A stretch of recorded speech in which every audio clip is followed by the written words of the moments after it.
बिस्मिल्लाहिर्रहमानिर्रहीम د تانا بټاګرام سیچو جاوید خان اوس یو بل بیان ورکو چې په هغه کې صاحب دوی چې قبضه مافیا او ډکیټ ګروپ د دواړو یو ځای شوي دي.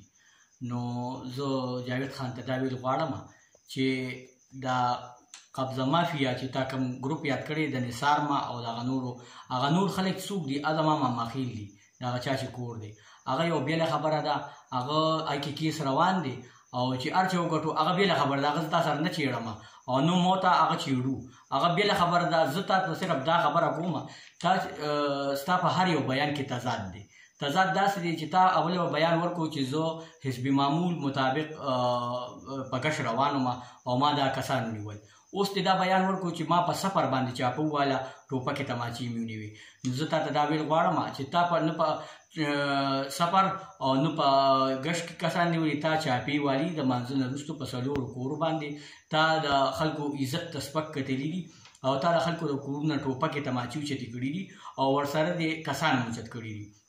بیا د کسان 3 ورځې غیب کړي وو 3 ورځې یې ټارچر کړي وو. زه په خپله درغلی ما او تا ماته کسان نه دي ښولې. زه تانې ته نه یم پرېښې. بیا د هغې نه وروسته تا په 2 کسانو په والو ټکولو باندې د اف آی آر منلی دی. نو د ستا په هر یو بیان کې تضاد دا دی چې تا په هر یو کس چې کم دی نو اف آی آر کې یو کس دی او تا منلی په 2 کسانو دي. صحیح ده. په ویډیو کې تا منلی په 2 کسانو دي او حسیب الګ چې کم دی هغه د سره اف آی آر کې یو قسم نه یاد کړي بیا یې په ویډیو کې یو یاد کړی دی او تا په ویډیو کې د 2 کسانو ذکر کړی دی چې یاره 2 کسانو او دواړو دا کیس کړی دی. بله خبره دا ده چې خیر د دې هم پته ولګي مونږ ایس پي صاحب له تلو او مونږ درخواست ورکړی انکوایري پکې شروع ده د هغې هم پته ولګي. بله خبره دا ده چې تا د چاپو خبرې کې نو چاپې هم تا ټولې په کورونه والي دي تا غلطې والي دي. بله خبره دا ده چې ته ما سره کښېنه مناظرې ته مناظره به کوو که په جومات کې وې که په حجره کې وې او که په تاڼه کې وې او که په میډیا وې مخامخ به کینو قرآن به کینو په میس کې او حسیب به هم کینو ته به هم کینې او بس د قرآن د پاسه ما سره 40 کسان ګوایان دي د جوماتو. دا کسان چې کوم مونږ سره موجود و هغه دي او باقي چې کوم دی نو میډیا ته چې کوم دی هر ورځ نوې بیان ورکې ته په خپل بیان باندې سوچ وکړه ته هر ورځ بیان بدلې.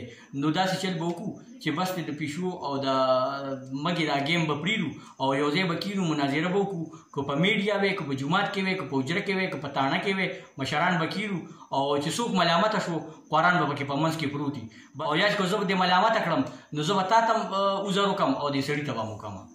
خبره ده چې سیچو صاحب ته چې وې چې ما ریکوري کړې ده د دوی نه مې موبایل برآمد کړی نو هغه موبایل څه شو هغه موبایل خو لږ وښیه چې هغه څه شو چا سره دی تا سره دی او که خصیب سره دی. نو دا خو تا ټولې صرف او صرف د دروغو ویډیوګانې سازې او د سوشل میډیا یې سیچوې ستا هېڅ کارکردګي نشته او هېڅ حیثیت